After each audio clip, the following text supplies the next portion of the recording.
Democrats in Congress, what this administration has accomplished since January 20th has been nothing short of remarkable. While most politicians promise big on the campaign trail and break those promises once they get into office, President Trump promised big and has delivered even bigger. After inheriting the worst inflation crisis in over 4 decades, President Trump's pro-growth policies are making tremendous progress to make America affordable again. Under the painful Biden years, inflation reached a record high 9% and devoured Americans' purchasing power. In President Trump's term thus far, inflation has dropped to an average of just 2.7%, marking critical progress. The Trump administration is working hard every single day to bring down the cost of living through bigger paychecks and lower prices. Real wages are finally on the rise again and on pace to increase to roughly $1,200 for the average American wage, by almost $3,000 under the Biden administration. That means Americans right now are on track already to make up 1/3 of the $3,000 in lost wages under Joe Biden. There's much work to do, but this has already been significant progress. President Trump has also delivered resoundingly on his promise to end Joe Biden's insane war on American energy and make sure our country has reliable and affordable energy produced right here at home. As a result, the nationwide average for regular gas just fell to its lowest level in nearly 5 years. According to data from GasBuddy released on Monday, average gas prices have now dipped below $3 per gallon in 37 states, below $2.75 per gallon in 22 states, and below $2.50 per gallon in 5 states. Just a few years ago, we saw record high price gas of nearly $5 per gallon. American families faced constant pain at the pump, and those costs caused the price of everything else to go up as well. In fact, the average cost for a gallon of regular gas in the country was the most expensive price during a presidential term in U.S. history under Biden's disaster, even with them recklessly draining our strategic reserves to try and artificially decrease prices. But thanks to President Trump, those days are long behind us. In the months ahead, Americans can expect prices to fall even further. We know that when gas gets cheaper, everything else gets cheaper too, and that's what this president is focusing on. Americans can also expect another boost to their bank accounts in the months ahead, as 2026 tax refund season is upon us after the holidays and is projected to be the largest ever thanks to President Trump's passage of the One Big Beautiful Bill. According to recent analysis from Piper Sandler, when Americans file their taxes early next year, their refunds could be about 1/3 larger than usual, or roughly an extra $1,000 per filer. That is money straight into the pockets of the American people. It's only because of President Trump and Republicans' leadership that Americans will now pay no tax on tips, overtime, and Social Security. President Trump and Republicans believe hardworking Americans deserve to keep more of their hard-earned money, but Democrats, on the other hand, every single one of them, voted against these massive tax cuts. So remember that the next time Democrats try to talk about affordability. Democrats don't have a single clue about how to make America more affordable. They just spent the last 4 years creating the very affordability crisis that President Trump is fixing right now. And if given the chance of power ever again, the Democrats will implement those same policies and jack inflation right back up to where it was. Finally, at the border, President Trump has restored America's sovereignty and made our country safe again. This is the single greatest and fastest national security victory in modern American history, and it's not even close. The latest preliminary numbers released from the month of November show we have the most secure border in our nation's history. This is a remarkable achievement. November encounters came in even lower than the previous historic low in October, if you can believe it. There were only 30,367 total encounters nationwide. That's lower than the previous record set in October. And for the 7th consecutive month, U.S. Border Patrol released 0 illegal aliens into the United States. Let me repeat, 7 months of 0 illegal aliens being released into our country. This is a historic achievement, and it's one that every law-abiding American citizen should be grateful for. At this point, in 10 months under President Trump's unmatched leadership, we've seen less apprehensions overall than we saw in just 1 month under Joe Biden. Again, let me repeat, in 10 months under President Trump, we've seen less apprehensions at the southern border than we saw in 1 month under the previous president. Again, remarkable results. All in all, the economy is back on track and ready to boom over the next 3 years. Biden's inflation crisis is over. Prices are coming down. Wages are rising. The border is fully secure, and America's best days are to come. President Trump has kept his word and delivered for the American people over the past year, and he will not stop fighting, as you heard from him directly this week, until our country and every state in this country is better than ever before. So with that, I will take your questions today. I know there's a lot of news. We'll start with these. Eric, why don't you kick us off? Karoline, thank you very much for this and inviting me to the new media seat. As you point out, affordability crisis, it strikes me energy prices have been coming down aggressively since President Trump's second term, approaching $55 a barrel for oil, gasoline, as you point out, under $3 a barrel nationally, first time in 5 years. By the way, that $55 a barrel oil is about half of the peak under the last 4 years of the last administration, half the price. Wholesale prices come down, yet affordability crisis, a lot of the folks in this room, a lot of legacy media, some of the people in the front row, seem to want to call this an affordability crisis right now, forgetting the fact that over the last 4 years prior, we hit 9% inflation, wages, as you point out, were stagnant at best, sometimes had dipped. That's a real affordability crisis there, but they weren't really calling it that then.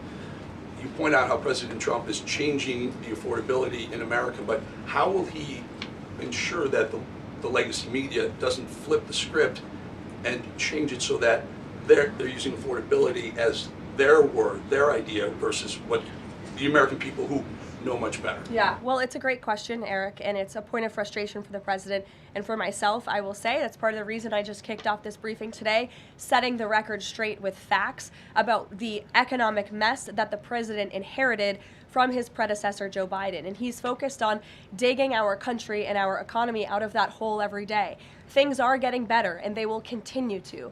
And President Trump understands better than any politician in this city the pain that the American consumer has been feeling for years now because of the last administration's policies. You heard him in the great Commonwealth of Pennsylvania this past week campaigning and talking to these voters, saying, I was elected to fix this problem, and I am fixing it. Don't forget who created it, and that's the Democrats.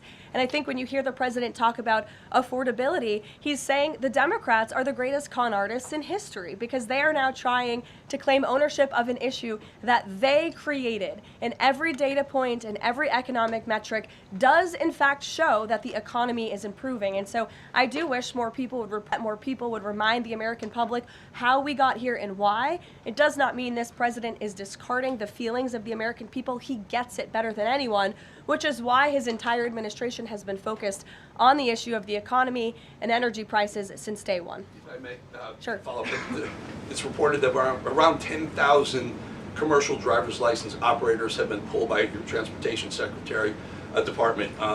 Will the president apply that same metric? For the reason was the operators weren't speaking or reading English to a level that was safely, people thought they would safely be able to operate trucks on our roadways. It's estimated in California around 40% of Uber drivers, Uber and Lyft drivers, don't speak English proficiently, and the number's 45% in Minnesota. Will this same rule or metric apply to the gig economy like Uber and Lyft? So I don't have any announcements on further regulations, if you will, from the Department of Transportation with respect to. I will just reiterate the Trump administration's position is that truck drivers, particularly those driving big rigs on our nation's road and highways, who have a great responsibility to keep the American public and their fellow citizens safe, should be speaking English and should have an ability to read English proficiently. I think that's a very common sense policy to have. And we've unfortunately seen, and the Department of Transportation has uncovered and is actively working to fix these state-sponsored commercial trucking driver licenses, which were going to people who are not qualified to be driving these massive trucks on American roads, and they're endangering the lives of our fellow citizens. We've unfortunately seen many vehicle accidents across the country where people have lost their lives because of drivers that were just simply unqualified to be driving these trucks. So I know this is something DOT and Secretary Duffy take very seriously. Peter. Thank you, Caroline. Based on the way that things stand right now, is Operation Southern Spear about drugs or is it about oil? What I will tell you, Peter, is that the Trump administration is focused on doing many things in the Western Hemisphere. The president has taken a new approach that has not been taken by any administration for quite some time to actually focus on what's going on in our own backyard. And there are two things that are very important to this administration. Number one, stopping the flow of illegal drugs into the United States of America, which we know has killed hundreds of thousands of Americans. The president promised on the campaign trail that he would demolish the foreign terrorist organizations and drug cartels around the world, especially right here in our own hemisphere, and you have seen that he is delivering on that promise. With respect to the oil and what happened yesterday, the Department of Justice requested and was approved for a warrant to seize a vessel because it's a sanctioned shadow vessel known for carrying black market sanctioned oil to the IRGC, which you know is a sanctioned entity. So the president is committed to stopping the illegal flow of drugs into our country. He's also fully committed to effectuating this administration's sanction policy, and that's what you saw and the world saw take place yesterday. And because you said the president is trying to do a lot of things at once, he talks a lot about how he thinks the way to bring down prices for everything would be to bring down the cost of energy. Would he use whale oil to try to help Americans with affordability here in the United States? Well, what I can tell you right now, the vessel has been seized, as you know. And the Department of Justice did that in conjunction with the Coast Guard and the Department of War. The vessel is currently undergoing a forfeiture process right now.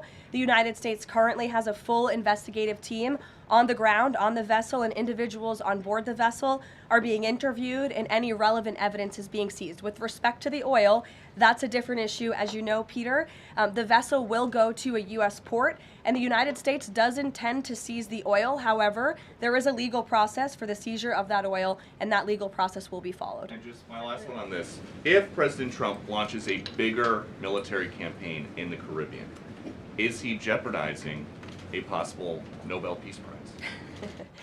Look, the president has proven over the past year that he is more than worthy of the Nobel Peace Prize. I think he's been nominated for it nearly 100 times this past year, which is definitely a record.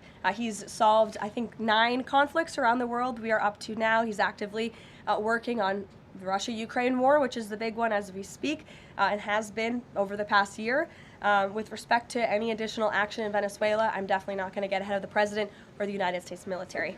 Mary. Thanks, Caroline. It now seems all but certain that the Obamacare subsidies will expire at the end of the year. It means more than 20 million Americans are now bracing for their health care costs to soar. Is the president prepared to let this happen, or is he going to step in? The president is prepared to take action on health care, and he wants Republicans on the Hill to do the same. As you have seen, Senate Republicans put forth their own legislation earlier this week. As for the subsidies that are set to expire, I would like to remind you and everybody at home why this is on the brink of happening.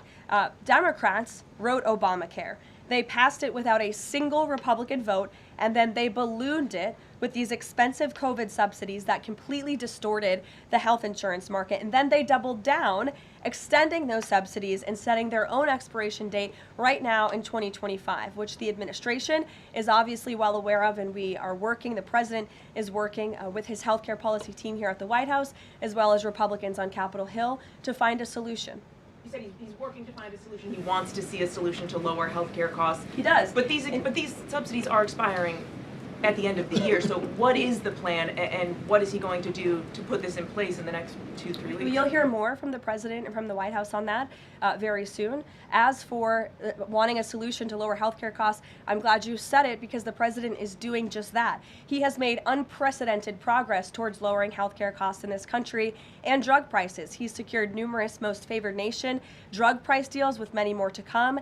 As you know, the One Big Beautiful Bill, the working family tax cut, significantly expands expanded access to health savings accounts for those on Obamacare. Again, a Democrat written program and approved program, which has led to higher healthcare costs in this country. So it goes back to the issue of affordability. Democrats are now pretending they want a solution to this issue, but they created the problem. The president and Republicans are currently coming up with creative solutions and ideas to lower healthcare costs for the American people, and you'll continue to hear more from them on that. Before these subsidies expire? I just said you're going to continue to hear more from the president and Republicans on this issue, I'm sure. Sure, Bloomberg, go ahead.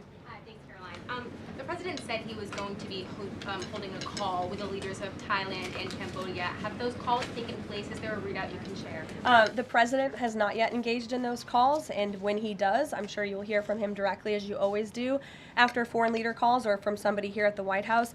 I do know, with respect to the conflict in the peace deal in Thailand and Cambodia and some of the conflicts you've seen arise, reports of that in the press over the past couple of days. The president addressed it in Pennsylvania. The administration is obviously tracking this at the highest levels and is very much engaged. I spoke with Secretary Rubio about it this morning. And will senior U.S. officials be meeting Saturday with European and Ukrainian officials to discuss the peace plan? Look, the United States and the Trump administration continues to be very much engaged in trying to bring the Russia-Ukraine war to an end. The president had a call with Europeans yesterday. His special envoy Witkoff and his team continue to talk with both sides literally as we speak. If there is a real chance of signing a peace agreement, if we feel like those meetings are worthy of someone on the United States' time this weekend, then we will send a representative. It's still up in the air whether we believe real peace can be accomplished and we can truly move the ball forward. The president is extremely frustrated with both sides of this war, things just for the sake of meeting. He doesn't want any more talk. He wants action. He wants this war to come to an end. And the administration has spent more than 30 hours, just in the past couple of weeks, meeting with the Russians and the Ukrainians and the Europeans and speaking with them as well. So we'll see about the meetings this weekend, and stay tuned. President read President Zelensky's latest proposal that was sent over yesterday. He's aware of it, yes. Ed. Thanks, Caroline. So the Fed chairman, the president says that he's interviewing candidates. So I just want to be clear. So the pick has not been locked in, and could we get an announcement before Christmas? I know every business outlet in the world is just chomping at the bit for a scoop or something on this Fed chair announcement. I'm not going to get ahead of the president. I know there's been a lot of reports about potential meetings this week with potential candidates. Look, as always, this is a decision the president himself is going to make. And I know there's a lot of reporting out there from anonymous sources who claim to know something. I would wait and see what the president himself does and announces, and I certainly won't be the one to get ahead of him on that. On the economy, can I ask you about it? Michael, go ahead. On the next Fed chair, does the president have an expectation that his pick will lower interest rates next year to his liking? I think the president has been quite clear about what he believes the Fed should be doing, which is lowering interest rates. I know there was a quarter-point reduction this past week, and the president was pleased to see that, but he thinks more should be done. Philip. Thank you, Caroline. On these advanced NVIDIA H200 chips, why is the president willing to allow China to have access to one of America's chief technological advantages? Look, I will tell you just a couple of things. The president put out his own statement on this, which I do think highlights his exact thinking. What you see from the president on Truth Social is most of the time what you hear from the president behind closed doors privately. He told President Xi that NVIDIA will only be shipping H200 products to approved customers in China under conditions that will allow for continued strong national security. The administration continues to maintain a strict export control regime, and we are ensuring that the Blackwell chip and other advanced technologies stay right here in America, and these H200 chips will only be sent to China after undergoing a security inspection here in the United States. Elizabeth. City Mayor-elect Zohran Mamdani put out a video recently telling immigrants in New York City they have the right to stand up to ICE. Are you concerned this will inspire New York City residents to resist ICE operations, and what will the Trump administration do if this happens? The Trump administration is definitely concerned about the rise in violence, in attacks, in physical threats that we have seen against our brave men and women who wear the ICE uniform. Again, these are agents who are just simply doing their jobs. They are enforcing our nation's immigration laws, and we've seen more than a 1,000% increase in violent attacks on them and their families. They've been doxxed, they've been harassed, many of them have been physically assaulted and attacked. So we condemn that wholeheartedly. I know the administration has done a lot to protect our ICE agents, and the president stands firmly behind them in conducting these enforcement operations. And there's a lot of talk from Democrat politicians in New York, but the Trump administration will continue to do our jobs in every state, and that's to remove illegal aliens and public safety threats from American communities. Secretary Leavitt. Sure. Thank you. I'll go to the gentleman who's very eager, and then to you. Thank you so much. Obviously, Jasmine Crockett, who the president has openly criticized, just entered Texas' Senate race. I asked Mike Johnson, who said that Texas largely supports the president. Crockett, on the other hand, says that Trump is an example of extremism. She says that her support is a referendum on Trump. I'm curious to get your thoughts on this. And has Trump made any statements since she's announced her candidacy? Not to my knowledge, as you know from the White House podium. As a government employee, I'm not privy to comment on future elections, but I do think the president has made his thoughts on Ms. Crockett quite clear, and I do believe he thinks she is wholly unqualified for the office that she is seeking. Joey. Yeah, thanks, Caroline. A federal judge today ordered the immediate release of Kilmar Abrego Garcia from ICE detention. Does the White House have a response to that, and does the administration plan to appeal that decision? Absolutely. The White House, the administration, opposed this activism from a judge who is really acting as a judicial activist, which we've unfortunately seen in many cases across the country. Abrego Garcia is present in our country illegally. He is a proven human trafficker. He is a proven gang member. The administration has evidence of that. And as you saw from the Department of Homeland Security, they issued a statement saying they'll continue to fight this legal battle in court.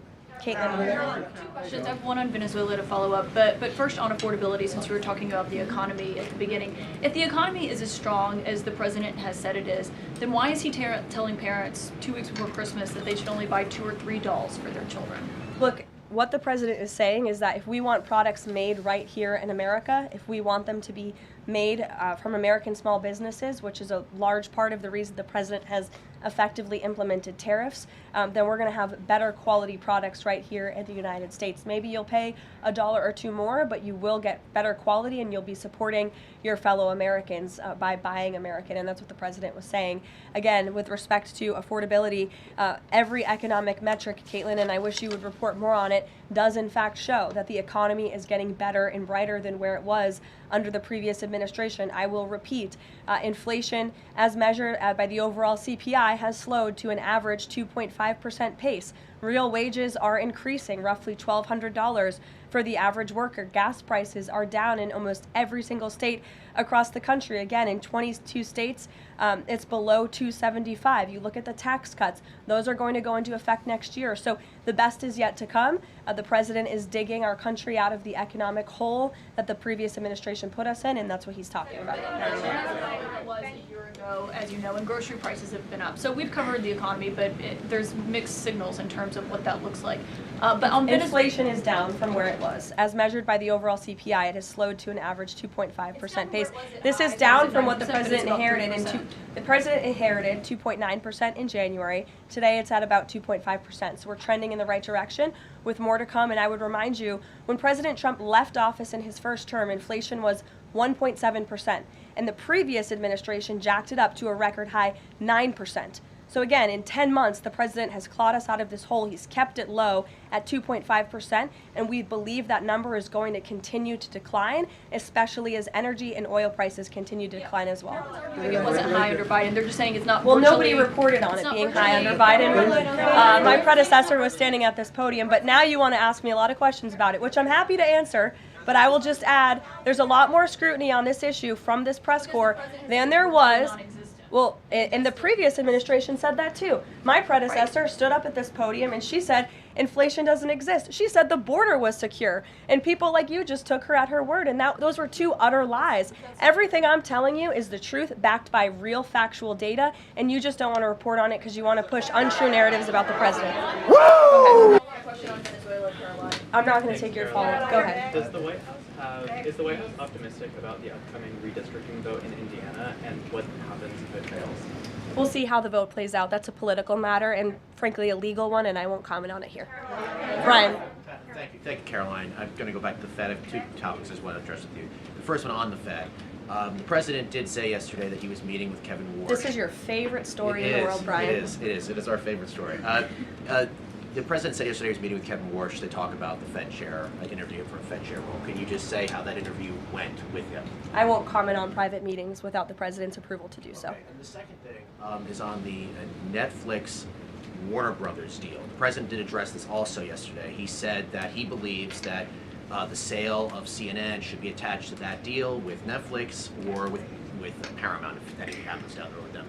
Can you just explain what the president's planning to do going forward to continue to make that case similar to what he made yesterday? Well, I think the president's comments yesterday about the sale of CNN and new leadership is evidenced by my exchange with the CNN reporter in this room. Their viewership has gone down, their ratings has declined, and I think the president rightfully believes that network would benefit from new ownership. With respect to this deal, he has great respect for both companies who are bidding against one another, and I won't weigh in any further than that. In the back, go ahead. Thank you. I wasn't calling on either of you, but I'll take both your questions and then to you. Go ahead. I have two questions. One is South Korea, one on the Japan. First question, the recent U.S.-South Korea trade fact sheet made no mention of agricultural product. Does the state want to completely open its rice and beef market to South Korea? And second question on Japan. China is using its military power to surround Okinawa, Japan. Is the United States concerned about the military conflict between China and Japan? And what action will the United States take? Okay. To your first question on South Korean beef export to South Korea, I will check with our trade team and we will get you an answer on that. To your second question with respect to Japan and China, the president has a phenomenal relationship with the new Prime Minister of Japan, as you know.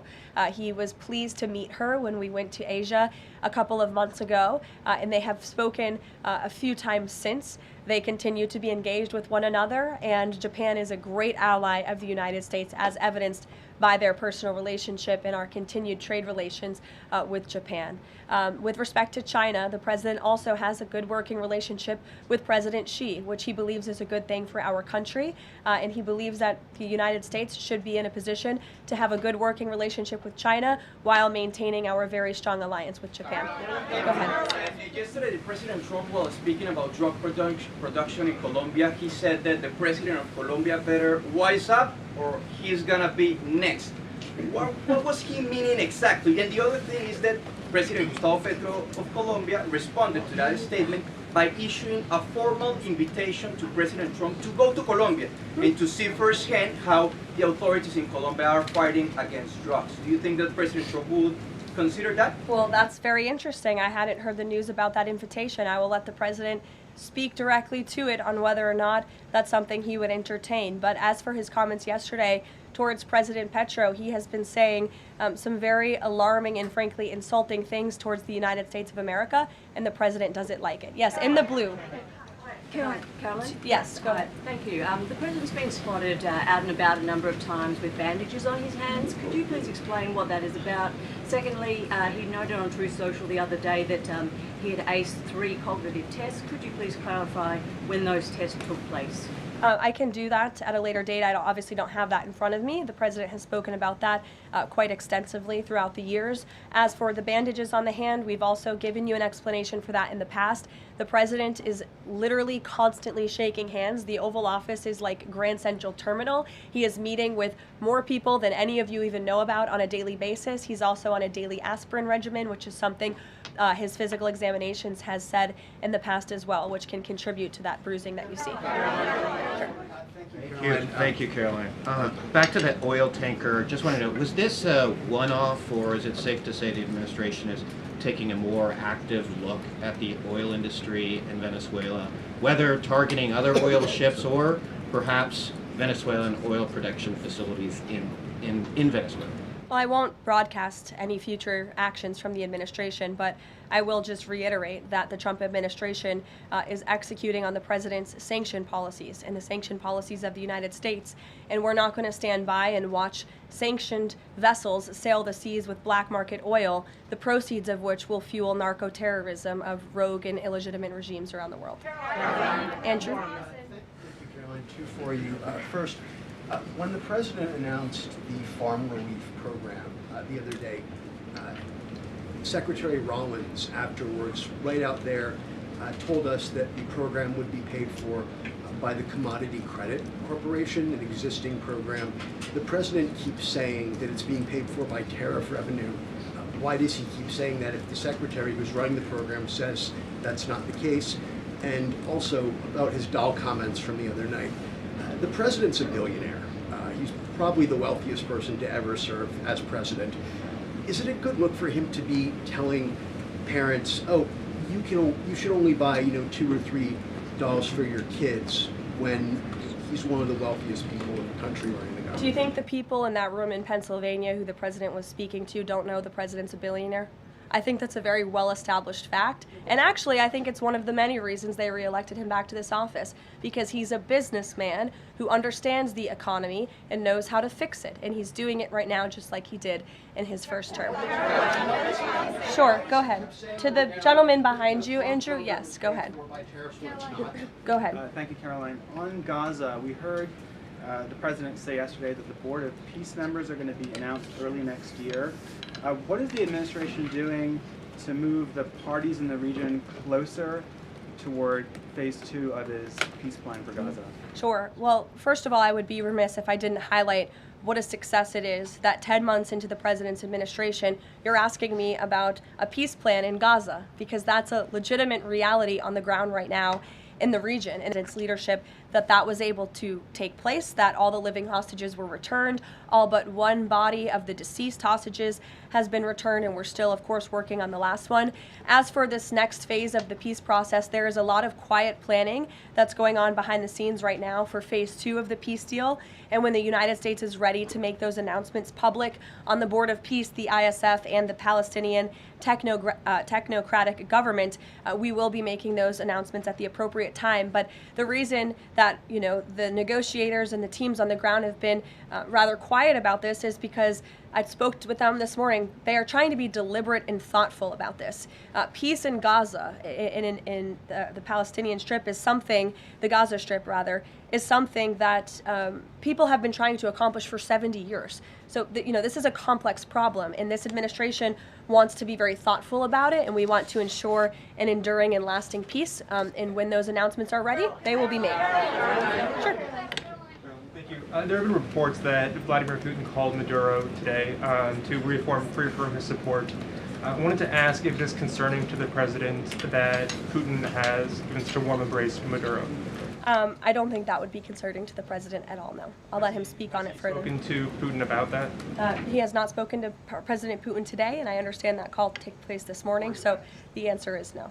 Thanks. I have a question about the ACA, but just first very quickly clarifying Caitlin's question. You acknowledged that CPI in January when you took office was 3%, and in September, the last month for which we have data, it was also 3%, so inflation. No, it's 2.5%. Not in September, it was 3%. It's 2.5%, the average CPI right now. I have it in front of me. In President Trump's first 8 months in office, inflation as measured by the overall consumer price index has slowed to a 2.5 average pace. This is down from the 2.9% inherited in January.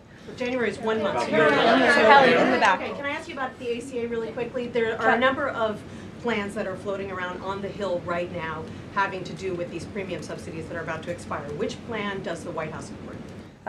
Again, I have told you now a few times that the president and the Republicans will continue to unveil creative ideas and solutions to the healthcare crisis that was created by Democrats. And I know Chuck Schumer is putting up a vote today. This is a political show vote. Chuck Schumer is not sincerely interested in lowering healthcare costs for the American people. He's putting this vote on the floor knowing that it will fail so he can have another talking point that he can throw around without any real plan or action. If Chuck Schumer actually wanted to lower healthcare costs, I'm sure the president would welcome him and his entire Democrat caucus to a legitimate coordination on the president's policies of bringing down drug prices, these most favored nation deals. Why hasn't Chuck Schumer ever come out in support of those? Those are going to legitimately, they already are, lower drug prices for the American people. And not a word from Chuck Schumer on it. So I think that just proves this is completely political. Kelly, go ahead. On Venezuela, does the president consider the seizure of the oil tanker an escalation or a step towards war with Venezuela?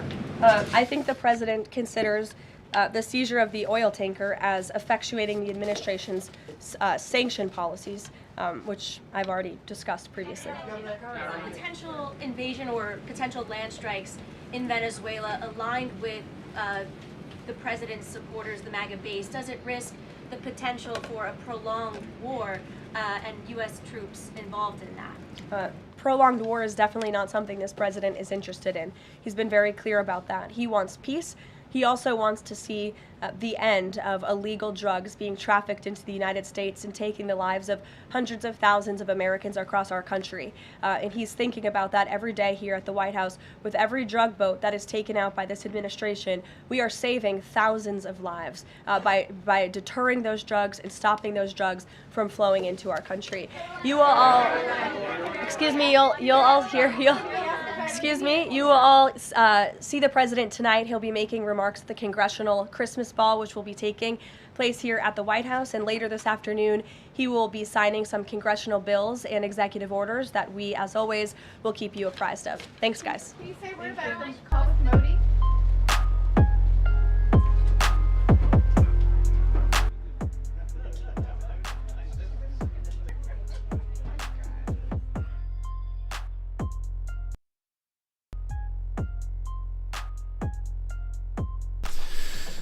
All right. Well, that's Karoline Leavitt doing the thing there. I don't know why they make these press briefings so quiet. I had to boost the live 14 decibels. That's a lot. That's a lot. Normally when we're doing Coffee with Hooligans, I got to boost it like 2 to 4, not 14. Either way, I got to get the schedule together for Coffee with Hooligans so we can do the thing. But first, I'm going to drop this link list link in all of the chats really quick. I thought we were going to get a hot mic there for a second. They flipped the screen, but they left the mic on. I was waiting for all the reporters to be like, bitch, being all mad and stuff. She's out here smoking them, especially that handsome woman from CNN there. She really got hers today. Had to hit her with the Ric Flair. Whoa, I love that. Anyways, there is the link list link where all of my links are listed. So if you'd like to make donations, join membership programs, or purchase any merch, I'd really appreciate it. All of you guys' contributions keep us running every day except for Sunday, because we got to have a day to recharge those batteries. Definitely go join Discord. Discord is our free hooligan community.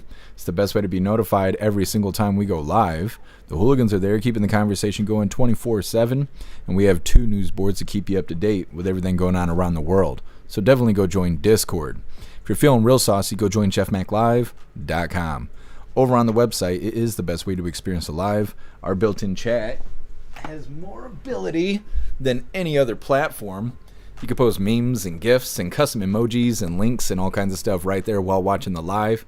You also have access to Hooligans Alley, which is our private social media area. You have access to the forums, the arcade, the Hooligan AI, and our advanced messaging system with the built-in group chat.